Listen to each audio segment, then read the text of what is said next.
Hello and welcome to an immigrant's perspective and story through dental anxiety, an equity, diversity, and inclusion assignment for dental public health. We will begin with an overview of dental anxiety. Dental anxiety is the response to some aspect of oral health care. Factors may include the treatment. For example, some patients may fear a specific treatment in dentistry, such as a root canal or periodontal scaling. It may also include the clinician, their experience, their skills, and their communication skills, a patient's own experience in the past which has caused dental anxiety, their perception of dentistry and treatment, as well as sensory cues, including sights, sounds, and smells found in a dental environment. Dental anxiety is of true importance to both the dentist and the public. It is a complex phenomenon that affects a significant segment of the general population, ranging from 10 to 16%. It holds patient significance, as patients may avoid or delay seeking treatment. They are more likely to suffer complications following invasive procedures. They may present with more untreated dental disease, and they are generally less satisfied with treatment. As well, it holds a clinician significance, as this may lead to a dentist's occupational stress, decreased practice efficiency, and increase in cancellations. The key dimensions of dental anxiety include a cognitive, behavioral, and physiological response. The cognitive component includes negative thoughts or anticipation of negative dental events and may be expressed as subtle comments or comments expressing concern made by the patient. The behavioral component includes the vicious cycle represented in the image on the right-hand side. It begins with a patient's dental fear, which results in delayed dental visits. This may lead to further dental problems and untreated dental disease, which results in pain or symptoms and more extensive dental treatment needed as a result, which ultimately will generate more dental anxiety for the patient. It may be noted in patients who frequently cancel appointments, are overly quiet or loud, and is noted in their behavior in the waiting room or the dental chair. Finally, the physiological response is the clinical or biochemical signs seen as sweating, increased heart rate, and nausea. This presentation will focus on dental anxiety through an immigrant's perspective. An immigrant holds a unique lens to dental anxiety, as they may face a language barrier, a new environment and country, and may have differences in culture or in the ways that dental care is provided. This may be exacerbated by a lack of communication and understanding, and ultimately a reduced access to dental care as a new member to society. Treatment approaches to dental anxiety include education strategies that can be provided to the patient through preparatory information, brochures, and the internet. Behavioral strategies include the tell, show, do technique, in which a dentist tells the patient what the treatment will entail, shows them through a demonstration, for example, using the specific instrument, and then does said technique, as well as exposure to the feared object or situation. Cognitive strategies include distraction, replacing negative thoughts with more realistic thinking. Physiological strategies include relaxation and paced respiration. Finally, pharmacological strategies are an adjunct, and they can include a range of sedation from minimal to moderate to deep to general anesthesia, which helps the patient cope with dental anxiety. Best practices for dental anxiety include a focus on preventive treatment in order to avoid more extensive treatment, which patients may view as frightening. In addition, dentists should focus on an improved pain control by ensuring that their patient has achieved an optimal level of anesthesia. Finally, clinicians who are aware of dental anxiety in the general population are essential in managing dental anxiety, as they are open, willing, and aware of this condition and able to communicate effectively with their patients. The clinician's role in dental anxiety includes recognizing that dental anxiety has large individual variation. Thus, finding the best fit for each patient is essential. As well, using an integration of approaches mentioned previously, such as education strategies, behavioral strategies, cognitive, physiological, and pharmacological strategies, is essential. Next, the clinician must assess the patient and note the severity of their anxiety, the components of their anxiety, and any contributing factors. It is crucial that the clinician employs effective communication skills to build a trusting patient-clinician relationship. Communication strategies that may help work through dental anxiety include speaking one-on-one to the patient in a private setting where they are not embarrassed, using a calm tone and body language, demonstrating a positive attitude, and using visual, literary, or auditory aids to improve a patient's understanding.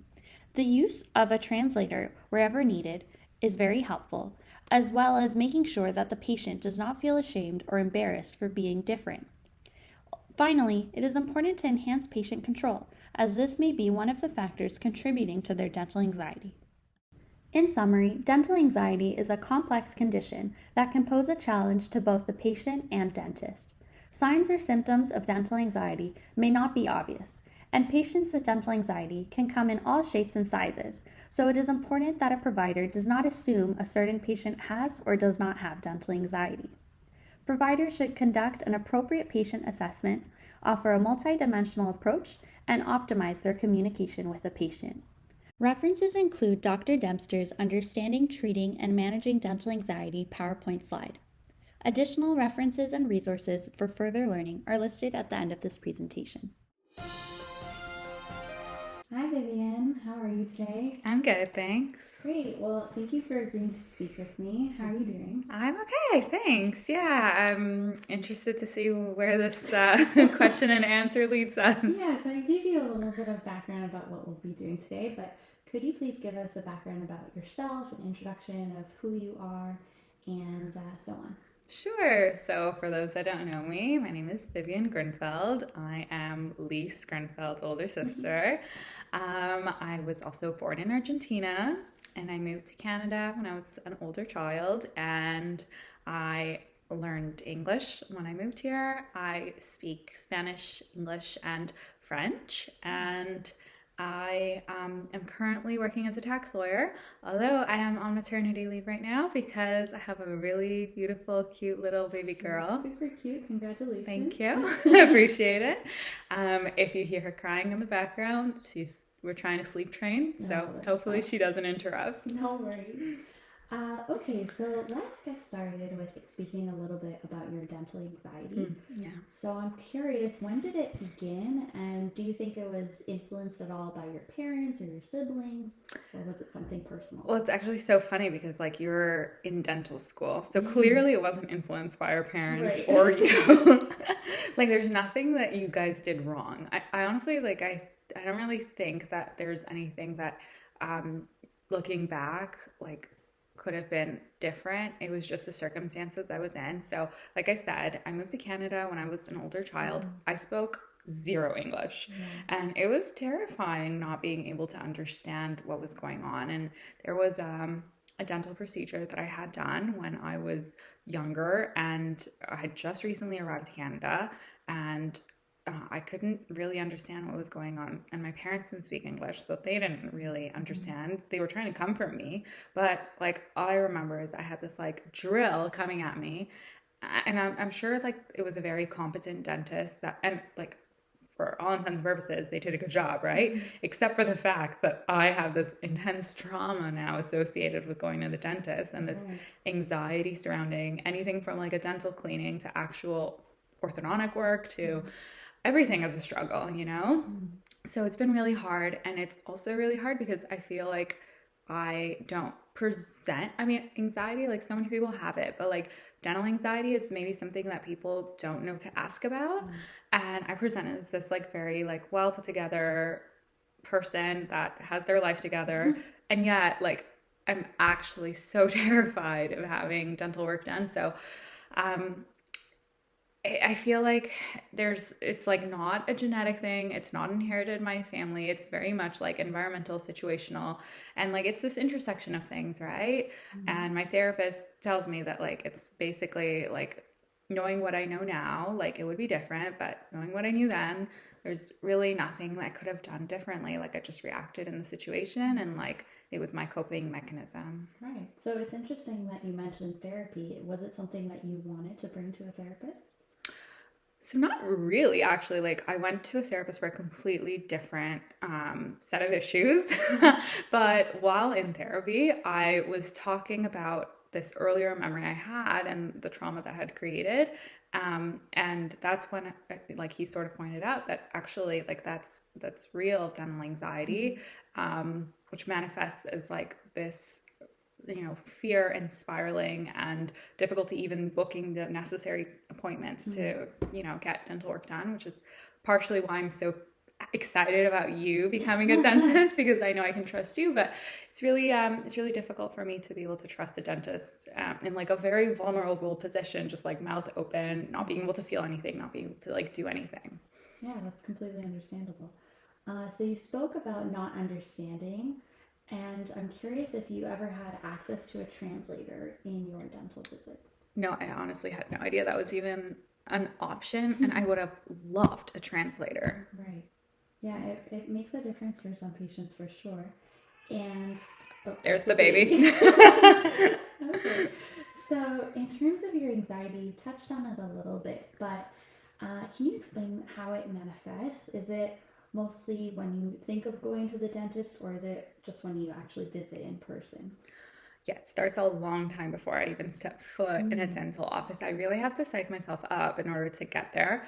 So, like if I know that I have a cavity that needs to get filled already, like my teeth start tingling, kind of like the sensitivity from like biting into like a cold ice cream, so it's like, it's interesting because like it manifests like physically, but maybe my brain is just making me think that my teeth are tingling. I'm not sure. And like the anxiety about like what's going to happen, and like, what are they going to do? How are they going to do it? Am I going to feel pain? And also just, so like it's this constant spiraling, like questioning, like the treatment as it's happening, and like how it will happen, and then also the recovery process. Like I'm still stressed. I still like go on WebMD, which I know I shouldn't, and like Google everything, and then text you terrified of like what the possible side effects of everything that like wouldn't remotely ever happen to me are. But that's just like one facet of how my dental anxiety like presents itself. Yeah, that's understandable. So have you ever considered pre-medication for helping to cope with a dental appointment? No. So, funny thing about our family is our dad is actually a pharmacist by training from Argentina, and we grew up with like no access to like any drugs. Paradoxical. Yeah, very paradoxical, quite ironic. It's not like we're anti-vax or anything like that. We were fully vaccinated, but like because of like the amount of like drugs in our food, and like these like super bugs out there that like are resistant to antibiotics, it's just like pretty freaky to me, the idea of like over medicating myself.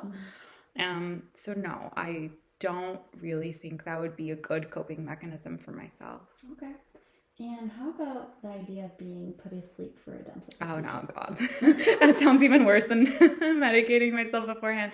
It's for the same reasons. I mean, I've never been under general anesthesia, so I don't know how I would react to it. So that's a consideration. But yeah, no, that doesn't make me feel comfortable. Right. So maybe for you, what would be best is being awake, but having someone there who, maybe a practitioner who's more compassionate. Yeah, I find that's what really like is able to help me a lot. So if I get matched up with a practitioner that is able to like explain to me what they're doing, and it's just like has a calming, personality, and really reassures me that I can trust them, yeah, that helps me a lot. Right. So that actually reminds me of a concept that we do have in dentistry. It's called the tell, show, do method.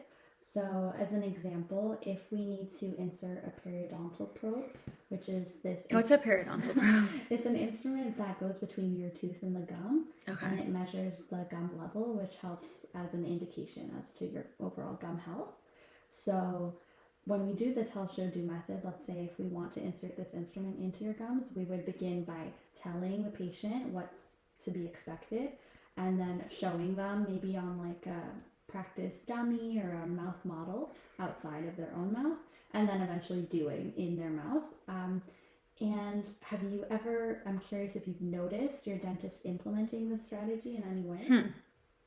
No, I've never heard of that before, and I don't think that it's ever been implemented, at least successfully, on me. I feel like that would make my experience on the dental chair so much more pleasant, because I really think, yeah, like you said, that's actually something that would massively help me, because that would basically stop like my spiraling, because instead of allowing my brain to just like go on like these like worst case scenarios, the dentist would be telling me exactly what they're about to do, then doing it, and then like just reassuring me that it went well. So that would be really, really helpful. I think I'm gonna have to maybe like tell them about the show tell do next time. And so speaking of dentists and future dentists, this video will be shared with dental students in hopes that they learn something about working with patients who experience dental anxiety. So what would you suggest to dental students to help patients such as yourself?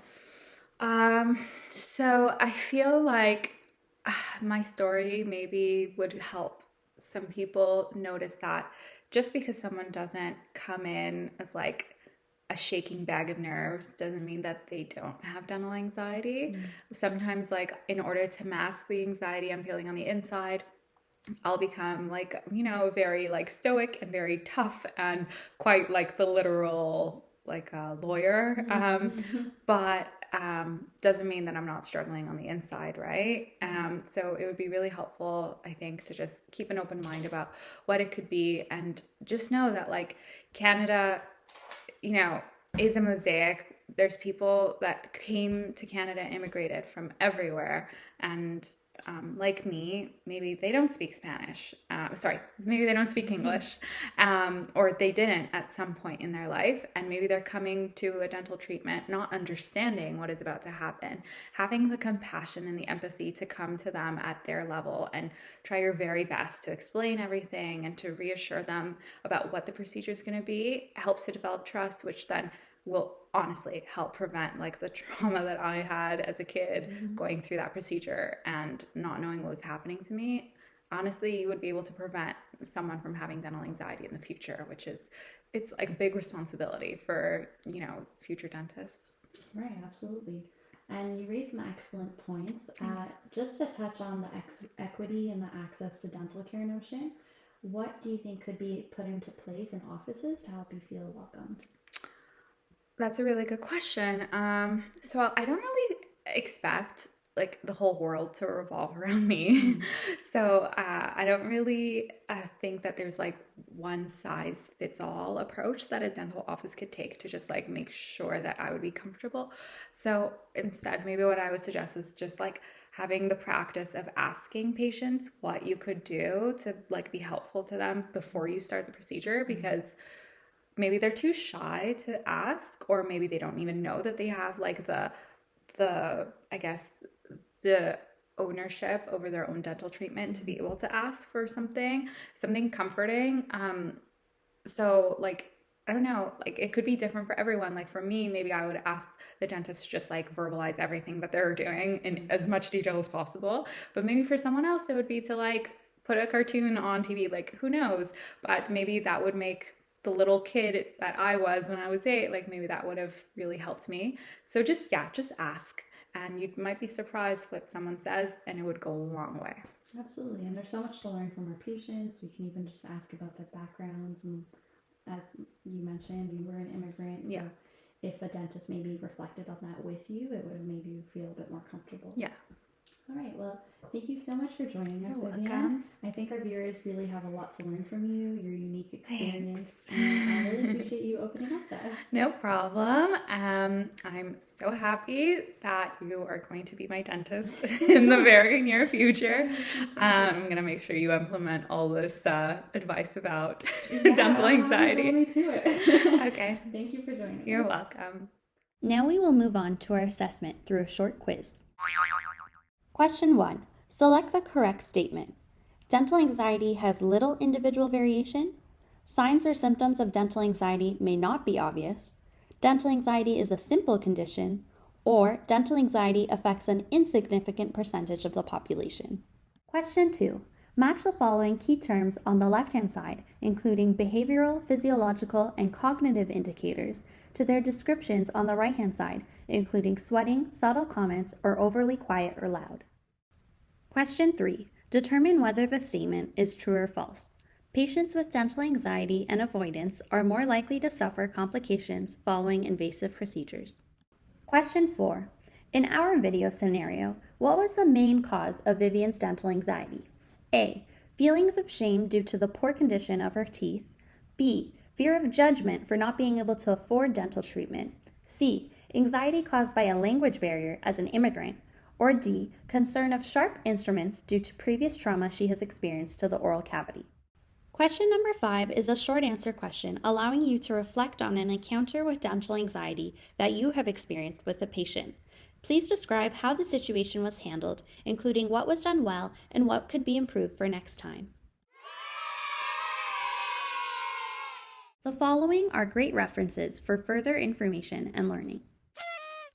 Our first resource includes a background on dental anxiety, followed by strategies for the dentally anxious patient, followed by case reflections of dental anxiety among different patients, followed by language barriers in dental care, and completed with sensitivity techniques for dental providers.